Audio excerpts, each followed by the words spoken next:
Hey y'all, it's me, Danny baby. I'm coming in kind of heavy today. I'm just going to go ahead and preface that. The nervous giggle and all of that. My nature, or my entire identity is so struggling right now with being on this microphone at the moment. And more than likely, I'm just going to end up speaking more to myself, the different versions of myself, as well as all the thoughts that are scattered and clattering in my brain. I do want to take a second to stem in breathing and movement so that I can actively listen to myself. So here we go.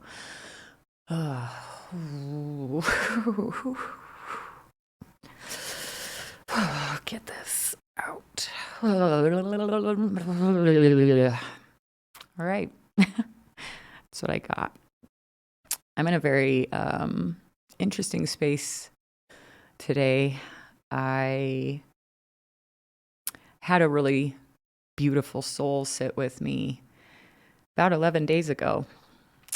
They sat right in this chair and sat. And they are no longer on this plane of existence with us.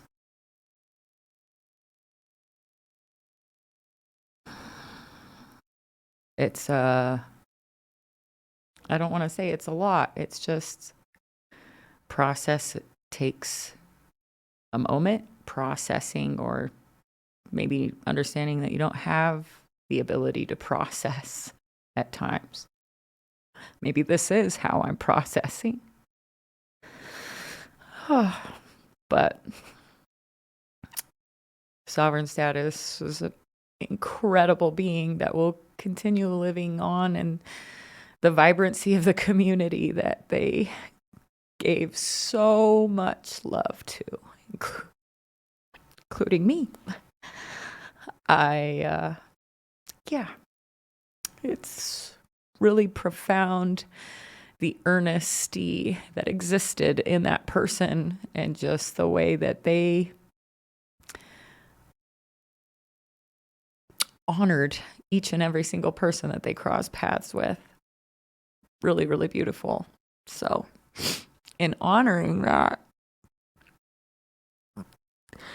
I'm trying not to just go through the motions. I'm trying to exist in it and feel the things, feel the anxiety of like, whoa, I can't just like call you and crack up about things we're creating anymore. But I will get to sit in the levity of conversations that were had, and how much you just encouraged me and uplifted me and gave me space and time to exist as I do. Thank you. So this morning I woke up and I was like, I need to create something. I need to do something. So printed some things on a old hoodie that I had that just gives me the best hug, like SS used to give me, just a great hug and a jovial chuckle that could just like send you into further laughter. And I created something. I just put some words on a shirt just to remind myself that I'm in the doing. And maybe it always doesn't feel like it's moving somewhere, but there is a constant. The becoming, the change, the shedding that we all go through in order to sit as the versions that we are, for whatever time space that is. And I think in passing, there's always just so much reflection, I think a lot of people go to, whoa, I wish there was more that I could have done. I hope that they know I loved them. Just one more conversation. We think these things. And in the meantime, as it's sitting with us presently, not really getting to maybe even understand the gravity of how permanent of a shift it is. We tend to step away from creativity at times, or there's really like a middle ground, we'll step away from it fully, or we use that space to really create. And I wanted to really create. So I'm doing all of the things that I know SS would have pushed me to do today.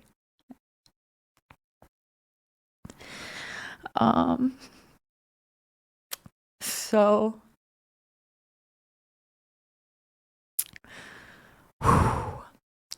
I think that in it all today, I'm also saying goodbye to a different version of myself. And I say this frequently because we're the constant of moving and becoming these new versions. I feel like I'm being like a death doula to my own version of self and saying, hey, it's okay. You get to become this now. You can say bye to these pieces that you've been holding on to that unfortunately aren't really serving you anymore. And when a big shift like this happens in a community and you have an individual that impacted such a big portion of your life, it just kind of changes,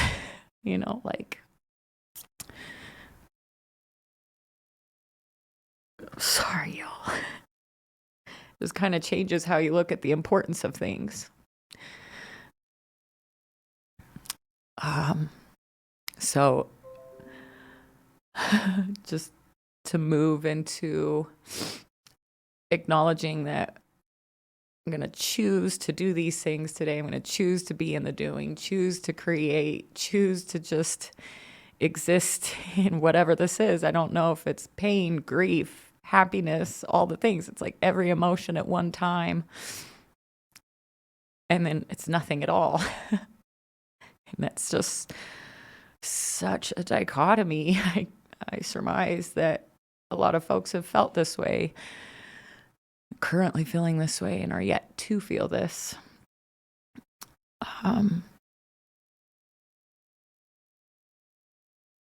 Yeah, I don't know how to properly articulate a lot of things at the moment. So I think just in a reflection point for myself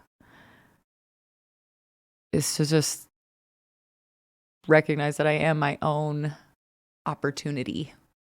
I don't need to be presented opportunities in order to see myself as a creative anymore.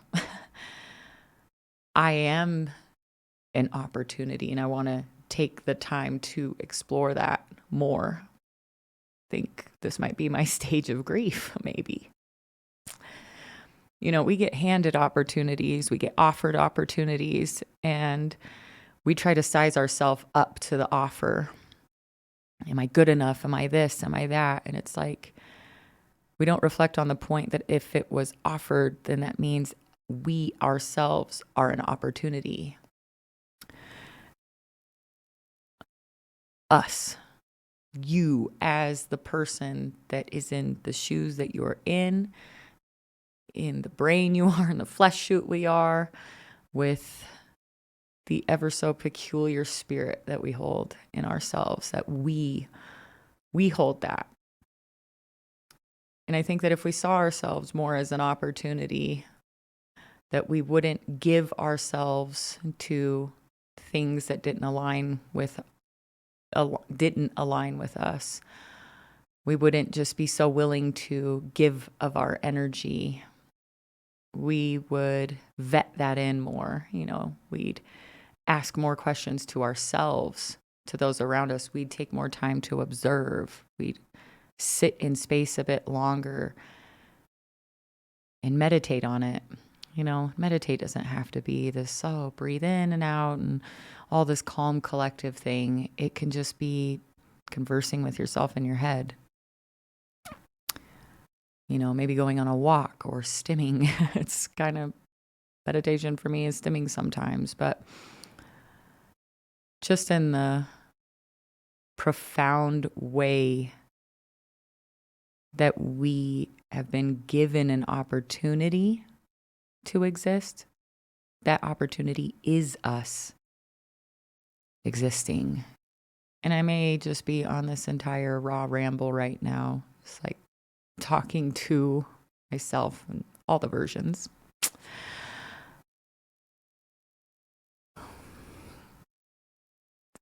It's okay. There's not an actual handbook. People maybe have tried to write a handbook to something about what all of this process of becoming and growing, aging, learning, teaching is. But really, we all don't have it figured out. And your handbook may not work for me. My handbook certainly isn't going to work for most of the population. And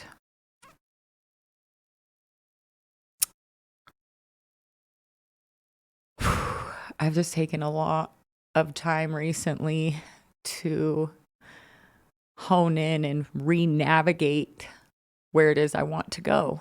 As a person that really struggles with being a goal-setting person or a goal-oriented person, I knew that I kind of needed to change that to prioritize myself as my own primary partner.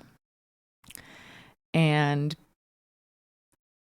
the amount of therapy that I've been in, the more self-discovery that I'm in with it all is so terrifyingly beautiful. Because the me 3 years ago could have never received this information openly and been okay with it. The me 10 years ago would have made so much fun of myself. And the me way before that would have been like, you made it here? My ear is ringing as I'm saying that.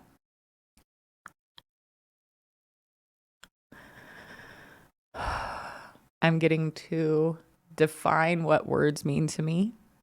I'm getting to live in a more harmonious way with all the different parts of myself, discovering that I have that different parts, multiple, many, and that they all need a little bit of time to shine, a little bit of time to grieve, a little bit of time to just be. And so I'm allowing that. I am we. Wild. So this is all over the place, y'all, but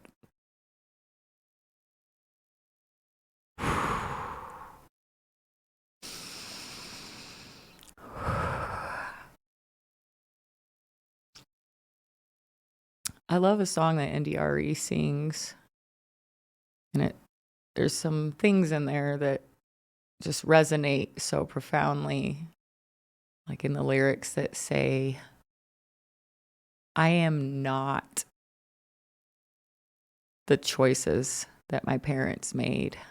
I'm not the decisions my parents made. And a long time I used to live according to like what my parents would think, recognizing that they a lot of time didn't think about anybody but themselves. That's more my mom, but my dad's always been was just kind of trapped in that and couldn't really show us.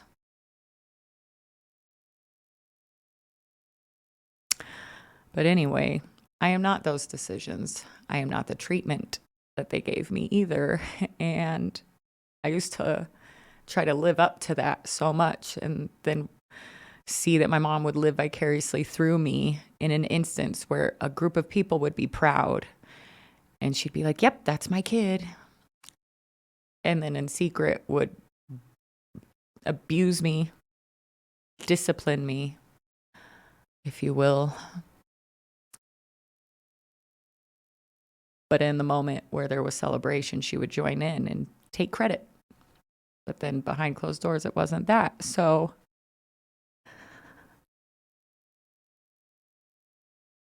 I never really saw myself as an opportunity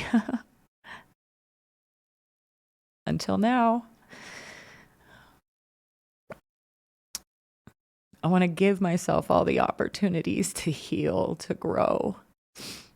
I am not a healed person, but I'm definitely working really hard on that in the doing.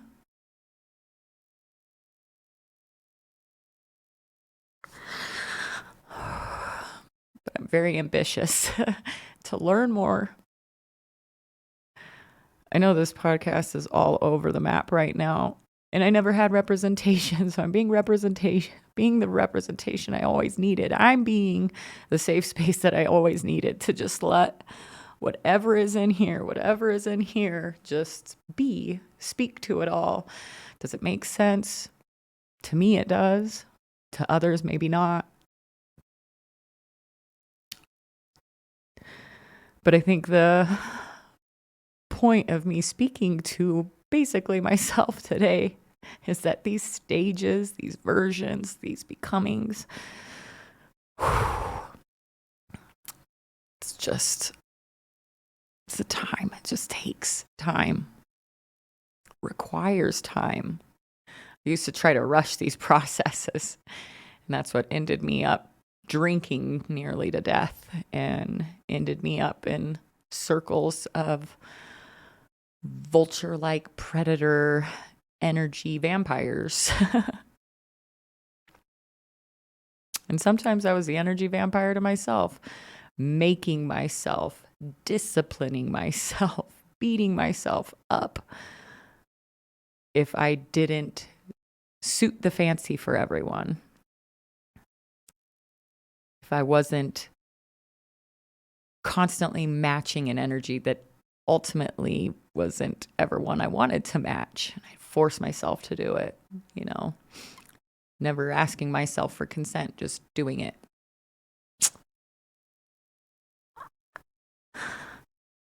And I just want to live vicariously through myself. Like younger me, Danielle. I've been so many names. I don't really want any of them to be dead. I just really want them to be honored. Sometimes they pop up. But Danielle, I think she would be proud. She'd be in shock, actually. Getting to be here being this today.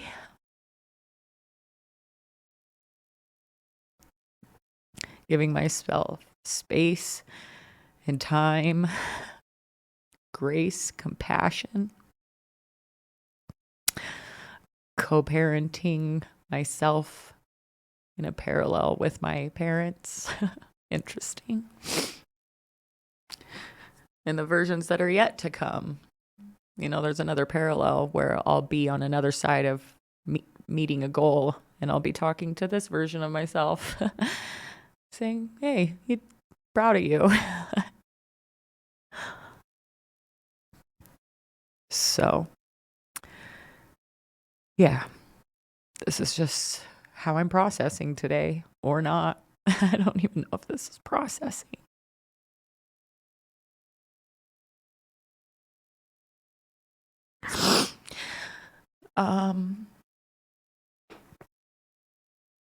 It's really interesting. One reflective point I was in is I was in a history class in high school. I just loved wartime history, the psychological effects of it all on folks. And there was a book that I read, and it was called Eye Deep in Hell. And it's just a very graphic encounter of World War II. And in this book, the author states, how can you tell a true war story? And you really can't, because we've got warring within ourselves. And I don't want to talk directly about wars, but just the warring in ourselves. the grappling we go through with ourselves, the wrestling, if you will. And even to reference the Bible today as the ex-cult member that I was, there's a scripture in there and it reads in Ephesians. Yeah, mind that. That's how that got put into my brain. But for we wrestle not against flesh and blood, but against spiritual wickedness, against these things, that sometimes just feel like they can't actually be seen. But the wrestling part, the at war with ourselves. And this version of me could tell a story about how I was wrestling with the identity I had with alcohol back in the day, or the identity that I had with how I would be in relationships or community, the warring that I was in, the wrestling that I went through to be here. And if I tell it as it is now, there's truth in it, but it's not coming from the same version that was in it and their truth to it, right? So that truth portion is so interesting when I want to come from the most earnest sounding space. And I'm like, I just know that the younger versions of myself that were warring with things, that version of my truth was that life is pain. Yeah, life was very painful. And now on the other side of things where I've prioritized myself, I think like, wow, there wasn't a way out as that version of myself. So I had to shed. I had to release that version. I had to grieve that version so that I could be here. There may be a lot of repetition in what I'm saying, but I think it's important that all the versions know that. And so in telling a truth or a war story to its truth, I don't know that I can, even if there's triggers or there's reflections and you go to those spaces and your body reacts, but then you've been empowering your mind and you've been summoning your spirit to be still and calm. You don't have as reactive of behavior. And so the reactiveness in me to grieve as I once would isn't there. It's at peace and just being in the process, that it's just a different reality now.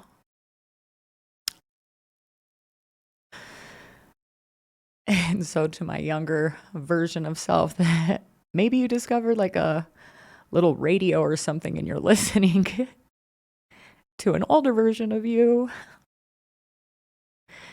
baby girl, it's going to be okay.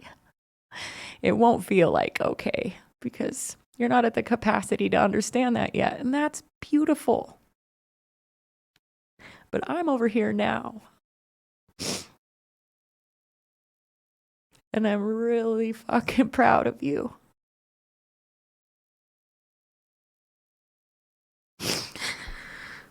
For not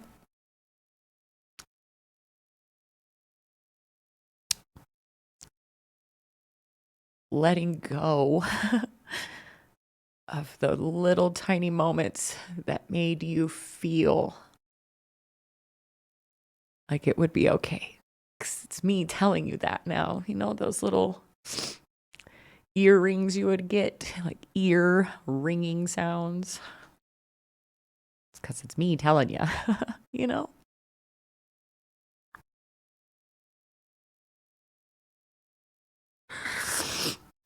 So,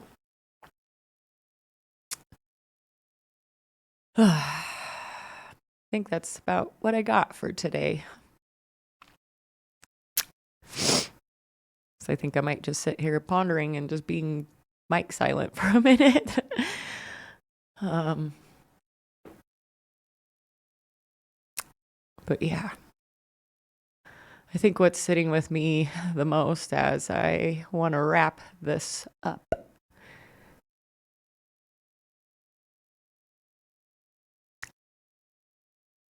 is that versions of ourselves do, in fact, leave or are no longer with us, that there's versions of me that no longer exist. And there's been a lot of grief and relief in it.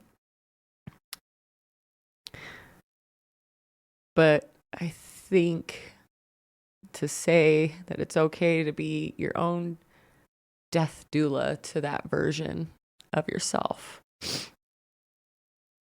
Like, I relinquish what you had to do all this time. You don't have to be so strong anymore. You get to relax and just go be at peace. I got it now,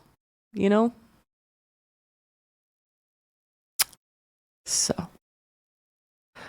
I'm not, again, here to encourage anyone necessarily. I'm more just like,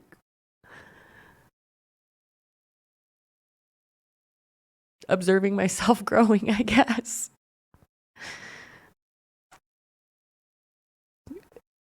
I'm sorry if this did not resonate with an audience, but I'm not sorry to myself.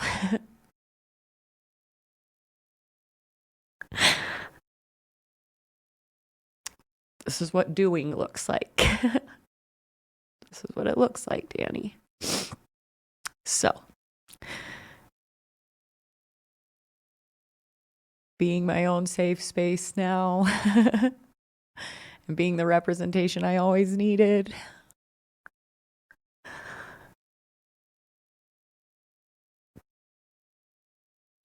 I'm just so eternally grateful for all the things that brought me here, even the painful ones and the tragic ones, the jovial ones, the accomplishments and accolades, if you will. And with that, just a reminder to continue creating earnestly in love. And we'll talk soon.